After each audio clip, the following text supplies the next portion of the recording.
আসসালামু আলাইকুম, কেমন আছেন সবাই?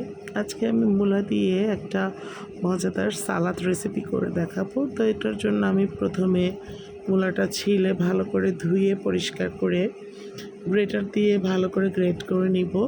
আপনারা চাইলে সালাদের মতো কুচি কুচিও করে নিতে পারেন, তবে গ্রেট করে নিলেও ভালো হয়, খারাপ হয় না।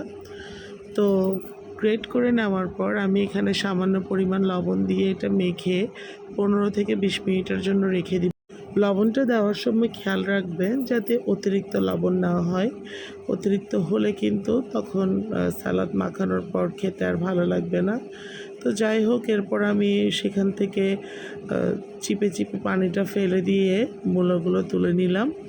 এরপর আমি এখানে পেঁয়াজ, কাঁচামরিচ, ধনিয়া পাতা, টমেটো কুচি দিয়ে দিলাম এবং পরিমাণ মতো লবণ, বিট লবণ এবং এরকম গোটা পাকা তেঁতুল দিয়ে দিলাম এবং পরিমাণ মতো সরিষার তেল দিয়ে দিলাম। তো আমি অ্যাজ ইউজুয়াল সরিষার তেল বেশি দিই না, তো আজকেরটাতে একটু বেশি দিয়েছি। যাই হোক, এটা কিন্তু খেতে অনেক মজা হয়েছে। তো এবার আমি ভালো করে সব কিছু চটকে চটকে নিব যাতে সব মশলা একসাথে খুব ভালোভাবে মিশে যায়।